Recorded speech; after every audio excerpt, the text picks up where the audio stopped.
Hello बच्चों, कोविड-19 की वजह से बच्चों की पढ़ाई बहुत डिस्टर्ब हो रही है। उसी वजह से सरकार ने ऑनलाइन क्लासेस का प्रावधान किया है। अपने अधिकांश स्टाफ के लोग अपने अपने वीडियो बना करके डाल रहे हैं।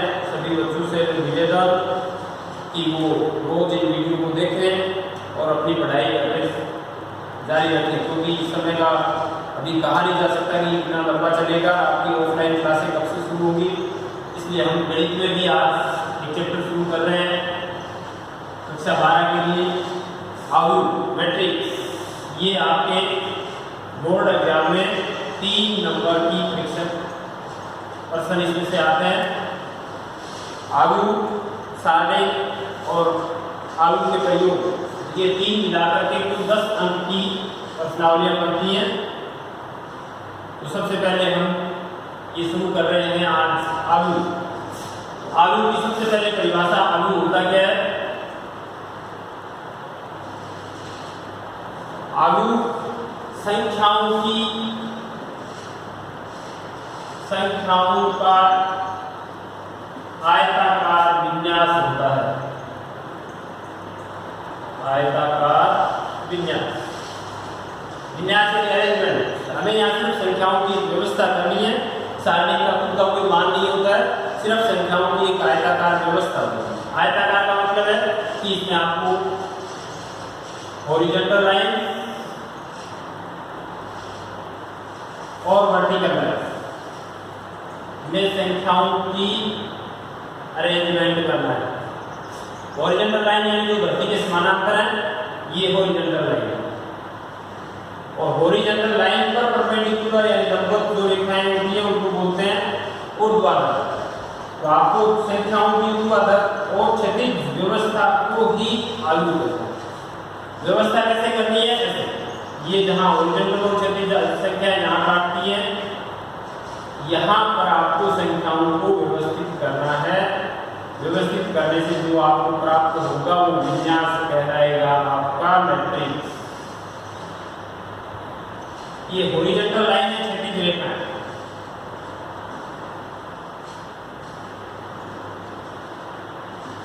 ये क्षैतिज रेखाएं आपकी आयु में पंक्तियां कहलाती हैं। वो पंक्तियां, तो जितनी आपकी क्षैतिज व्यवस्थाएं की गई है, जितनी भी आपने क्षैतिज व्यवस्थाएं की है, वो सारी आपकी पंक्तियां कहलाएंगी। जैसे पहले व्यवस्था है वो R1 यानी पहली पंक्ति, R2 यानी दूसरी पंक्ति, R3 यानी तीसरी पंक्ति, R4 यानी चौथी पंक्ति। इस प्रकार से आप जितनी भी पंक्तियां उसमें बढ़ेंगी वो सारी कहलाएंगी मैट्रिक्स की पंक्ति। और ये जो ऊर्ध्वाधर वर्टिकल जो आपने संख्याओं की व्यवस्था की है, इनको बोलते हैं कॉलम। कॉलम यानी स्तंभ।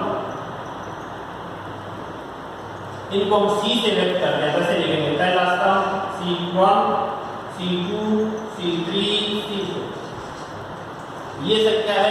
इस प्रकार से इनको जो अपना आयताकार रूप में व्यवस्थित करेंगे, ये क्या कहलाएगा? मैट्रिक्स। मैट्रिक्स में बड़े कोष्ठक में संख्याओं की व्यवस्था को अपन ऐसे दर्शाते हैं, जैसे 1 2 3 4 5 6 7 8 9। ये मैट्रिक्स है। मैट्रिक्स में जरूरी है कि विन्यास आपका कैसा हो? आयताकार। इसको मैट्रिक्स कहेंगे, लेकिन यदि आप मैं भी ऐसे लिखूं 1 2 3 4 5, तो ये मैट्रिक्स है क्या? बताओ। ये मैट्रिक्स नहीं है, क्योंकि इसमें आपने जो पहली पंक्ति लिखी है और दूसरी पंक्ति लिखी है, इसमें व्यवस्था जो आपकी है वो आयताकार नहीं हुई, इसलिए ये मैट्रिक्स नहीं है। मैट्रिक्स में जरूरी है कि आपका विन्यास हो आयताकार रूप में हो या वर्गाकार रूप में हो। क्षैतिज रेखाएं बनेगी, क्षैतिज व्यवस्था जो होगी उसको पंक्तियां कहेंगे, R1 R2 R3 R4। ऊर्ध्वाधर जो व्यवस्था बढ़ेगी उसको अपन कहेंगे कॉलम। C1 पहला कॉलम, C2 दूसरा कॉलम, C3 तीसरा कॉलम, C4 चौथा।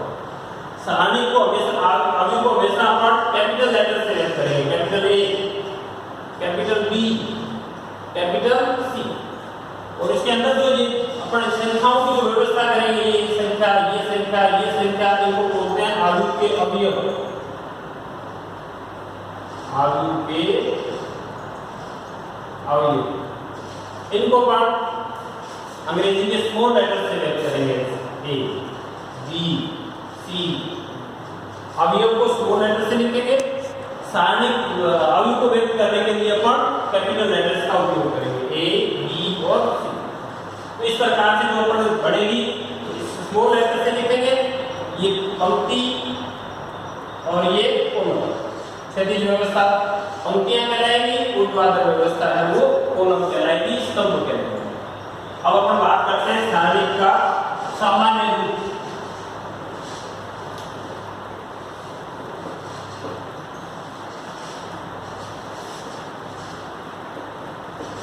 जैसे कोई भी सारणी का अवयव अपने को लिखनी है तो ये ए अवयव को व्यक्त करेगा, ये बड़े कोष्ठक में इसको लिखा जाता है।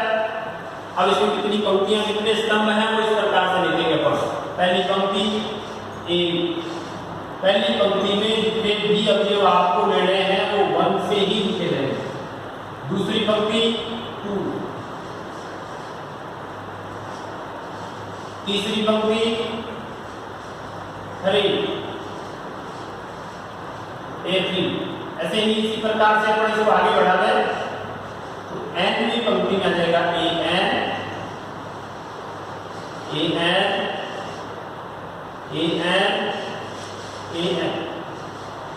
यानी कि अवयव में जो अवयव से व्यक्त करेंगे उसमें पहला अवयव किसको व्यक्त करेगा? पंक्ति। ये पहली पंक्ति में 1 1, दूसरी पंक्ति में 2 2, तीसरी पंक्ति में 3 3, ऐसी चौथी पंक्ति में 4 4 और ऐसी पंक्ति में n। फिर अपन बात करते हैं स्तंभ की, तो ये पहला स्तंभ 1 1 1 1, दूसरा स्तंभ 2 2 2 2, तीसरा स्तंभ 3 3 3 3, तो चौथा स्तंभ 4 4, ऐसे मिलेगा। और यदि n स्तंभ लेना चाहते हैं अपन, n स्तंभ लेना चाहते हैं तो ये n n और n, तो इस प्रकार से अपन इसको सामान्य रूप में लिखना चाहे आगे को तो यो लिखेंगे A I J N into N। A I J का मतलब क्या? I किसको रिप्रेजेंट कर रहा है, किसको व्यक्त कर रहा है? पंक्ति। J किसको व्यक्त कर रहा है? कोलम, स्तंभ। जैसे आपको कोई लिखे A 2 3, अपन तुरंत समझ जाते हैं 2, दूसरी पंक्ति 3, तीसरा स्तंभ, दूसरी पंक्ति तीसरा स्तंभ। जो भी आपको बताया जाए उसी को, जैसे आई बताइए वो A 4 6, चौथी पंक्ति छठा स्तंभ, A 3 6, तीसरी पंक्ति छठा स्तंभ, A 7 2, सातवीं पंक्ति दूसरा स्तंभ। आप यहाँ से सातवीं पंक्ति ढूंढिए, सातवीं पंक्ति में दूसरे स्तंभ के नीचे जो भी लिखा हुआ होगा वो कहलाएगा A7 2, A3 5, तीसरी पंक्ति पांचवा स्तंभ। तो इस प्रकार से अपन सारणी अवयव को सामान्यतः जनरल फॉर्म में इस प्रकार से लिखेंगे A I J N into N। N पंक्तियों की संख्या, ये पहला अक्षर हमेशा पंक्तियों की संख्या को व्यक्त करता है, दूसरा है वो हमेशा स्तंभ की संख्या को व्यक्त करता है। n पंक्तियों की संख्या, नंबर ऑफ रोज, n स्तंभ की संख्या, number of column, number of row, number of column. किसी अवयव में कितने अवयव होंगे, ये n गुना n है, ये पंक्ति का क्या कहलाता है? ऑर्डर, क्रम। किसी भी अवयव का आपको क्रम लिखना है, अवयव का क्रम, तो अवयव का क्रम लिखा जाएगा पंक्तियों की संख्या इंटू स्तंभों की संख्या।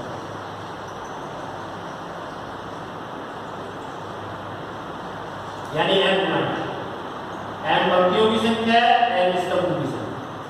तो आपको जो सारणी अवयव लिखा हो 1 2 3 4 5 6 7, आपको पूछा जाए इसका क्रम बताइए, इसमें पंक्तियां कितनी है? 2, R1 R2, स्तंभ कितने हैं? C1 C2 C3, 3 स्तंभ, ये हो गई 2 गुना 3 आयु का क्रम n गुना n, पंक्तियों की संख्या इनटू स्तंभों। इसमें कुल अवयव कितने होंगे इनको इनटू करके बता दो। 2 गुना 3 6। इसमें कितने होंगे n गुना n nn। तो किसी भी आयु के लिए उसका क्रम निर्धारित करना है तो पहले पंक्तियों की संख्या लिख के गुना लगा करके स्तंभों की संख्या तो आयु का क्रम निर्धारित हो जाएगा। अब आपको निकालना हो कि आपको ये बताया हो कि इसमें अवयव दिए गए हो तो आप आयु कैसे बना सकते हैं, आयु का निर्माण करना। जैसे आपको ये बता दिया ए जनरल फॉर्म ए आई ए 2 गुना 3, 2 पंक्ति 3 स्तंभ। कुछ भी दे दे यहाँ आपको 3 गुना 2 दे दे, 2 गुना 2 दे दे, 3 गुना 3 दे दे, 3 गुना 4 दे दे, जो भी दिया हो। और ए आई जे आपको बता दें कि ए आई जे है आई प्लस जे बटा 2i प्लस 3।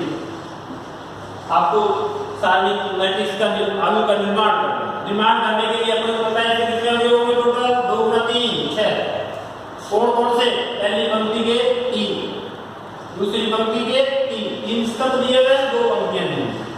पहली पंक्ति के A11 A12 A13, दूसरी पंक्ति A21 A22 A23।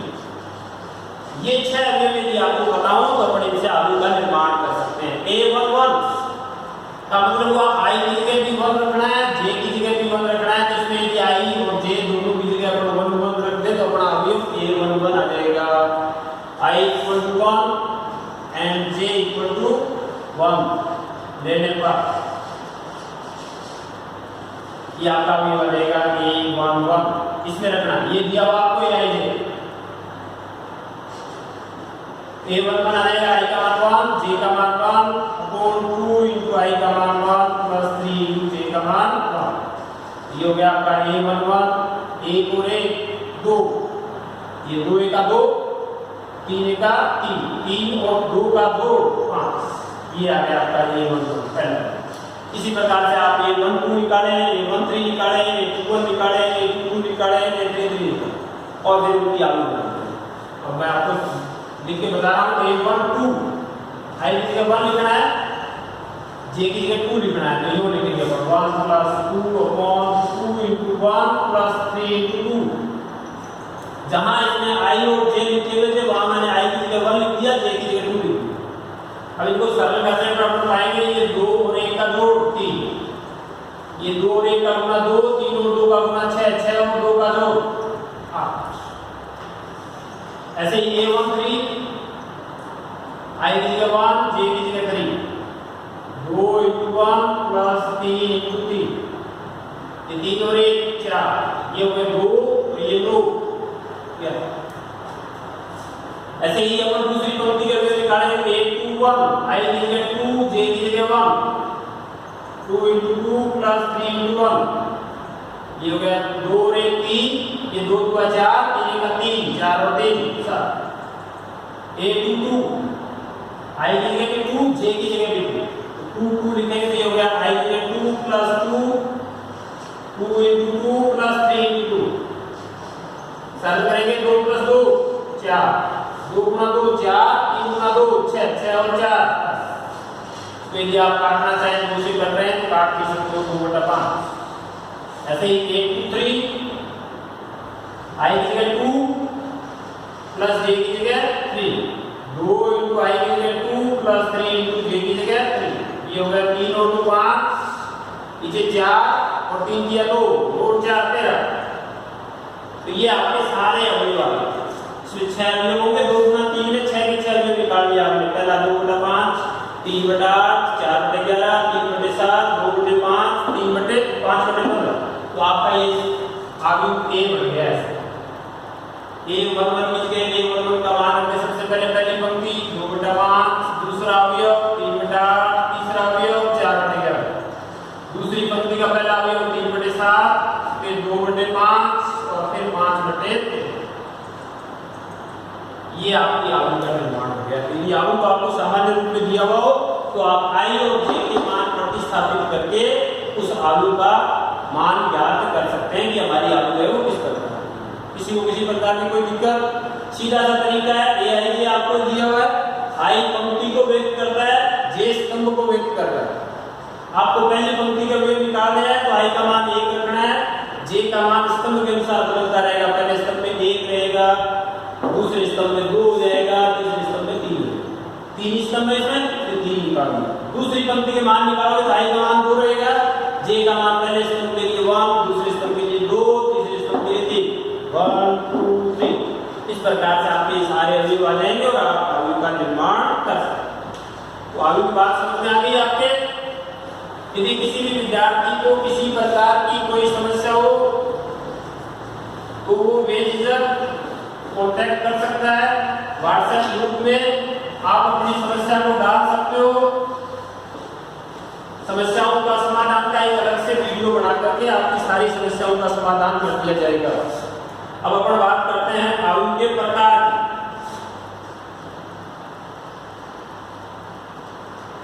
अवयव के प्रकार, अवयव कई प्रकार की होती है। सबसे पहले हम बताते हैं रो मैट्रिक्स, पंक्ति अवयव।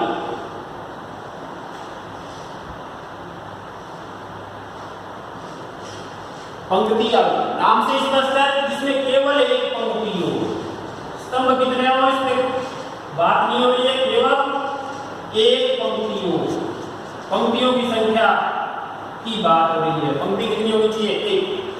चलिए अभी हम बात कर रहे थे कि ए कोई अवयव लिखते हैं ए आई जे, इसका मतलब लिखते हैं अपन n गुना n, इसका मतलब हुआ n पंक्तियों की संख्या, n स्तंभों की संख्या। तो यहाँ हम कह रहे हैं कि अवयव यदि पंक्ति अवयव है तो ये n जो पंक्तियों की संख्या है वो कितनी हो जाएगी? 1, यानी ऐसे लिखेंगे अपन ए आई जे 1 गुना n। स्तंभ कितने हैं इसका कोई मतलब नहीं है, पंक्ति एक होनी चाहिए। जैसे उदाहरण के तौर पर आप ऐसे लिखेंगे अवयव 1 2 3, ये पंक्ति है, इसमें एक पंक्ति, ये क्षैतिज पंक्तियों की संख्या 1, स्तंभ 3 है। ये ऐसे लिखे अपन, ये पंक्ति अवयव है, इसमें एक पंक्ति है, स्तंभ भी एक है, लेकिन पंक्ति एक है। हमें केवल पंक्ति देखनी है कि पंक्तियों की संख्या कितनी है, नंबर ऑफ रोज। यदि 1 है पंक्तियों की संख्या तो वो क्या कहलाएगी? पंक्ति मैट्रिक्स। जो लिखी हुई हो a = 1 2,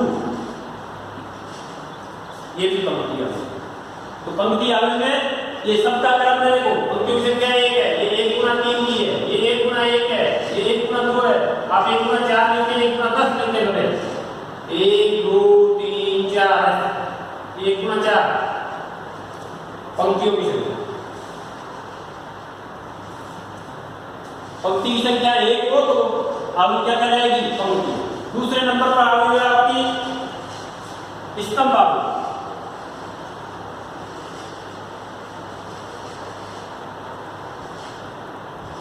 स्तंभ अवयव में भी नाम से स्पष्ट हो रहा है। जैसे पंक्ति अवयव में पंक्ति का मतलब था केवल एक पंक्ति, वैसे स्तंभ अवयव में का मतलब है केवल एक स्तंभ।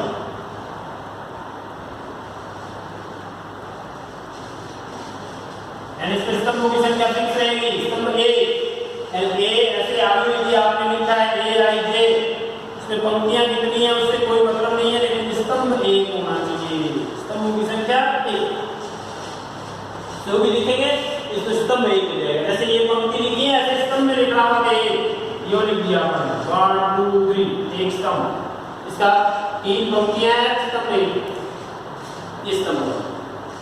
ये 1 4, ये भी स्तंभ अवयव है, 1 गुना 1 का पंक्ति अवयव भी है, स्तंभ अवयव भी है। तो इसमें पंक्ति भी 1 है और स्तंभ भी 1। इसी प्रकार से 4 क्रम का लिखना हो, 5 क्रम का, n क्रम का योग लिखेगा 1 2 3 up to n। ये 1, इसमें पंक्तियां n है और स्तंभ 1 ही है, इसको बोलते हैं स्तंभ। पंक्ति अवयव में 1 पंक्ति होगी, स्तंभ अवयव में 1 स्तंभ। स्तंभ वर्टिकल, पंक्ति क्षैतिज। क्षैतिज व्यवस्था में एक पंक्ति लिखी हुई है, इसका मतलब पंक्ति अवयव है, और यदि एक स्तंभ लिखा हुआ है तो वो क्या कहलाएगा? स्तंभ अवयव। इसके बाद में तीसरे नंबर पे आती है अपनी शून्य अवयव।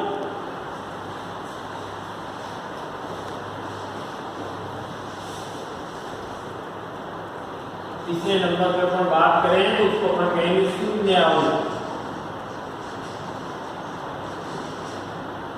नाम से स्पष्ट हो रहा है, इसका प्रत्येक अवयव शून्य हो, आयु का प्रत्येक अवयव शून्य।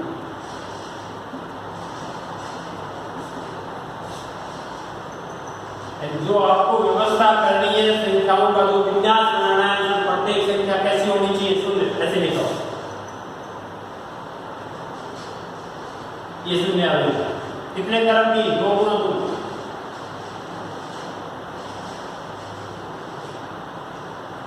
ये भी शून्य आ गई है। किस कोटि है इसकी, 2 गुना 3, और इसका 2 गुना 3 है, 2 पंक्तियां 3 स्तंभ।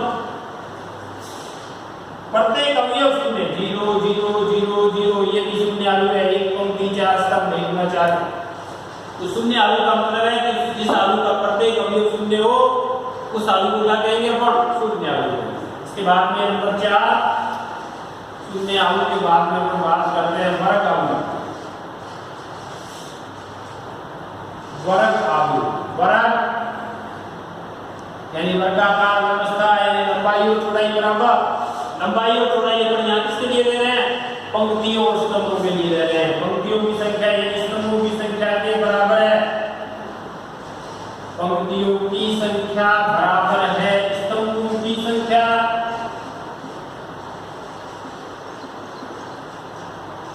तो आपकी जो आयु बढ़ेगी वो कैसी बढ़ेगी, वर्गाकार। संख्याओं की व्यवस्था कैसी होगी, वर्गाकार। ऐसे 2 पंक्ति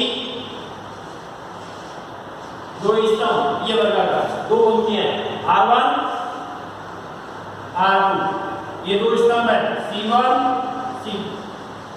इसकी व्यवस्था है 2 गुना 2। तो वर्गाकार वर्ग आलू का मतलब है जिसमें पंक्तियों और स्तंभों की संख्या समान हो, ये भी वर्ग आलू है। 1 गुना 1, पंक्तियां और स्तंभ समान, आलू क्या कहलाएगी, वर्ग। ये इस प्रकार से लिखा हुआ है कि 1 2 3 4 5 6 7 8 9, ये 3 गुना 3 का वर्ग आ गया, 3 गुना 3 का वर्ग। तो वर्ग आलू का मतलब है व्यवस्था वर्गाकार, लंबाई और चौड़ाई बराबर, यानी पंक्तियों की संख्या और स्तंभों की संख्या बराबर। यदि पंक्तियों की संख्या और स्तंभों की संख्या बराबर हो गई, आपका आलू कैसा हो गया, इसको वर्ग आलू। वर्ग आलू के बाद में अपन बात करते हैं चौथा प्रकार इसका, वर्ग आलू के बाद में विकर्ण आलू।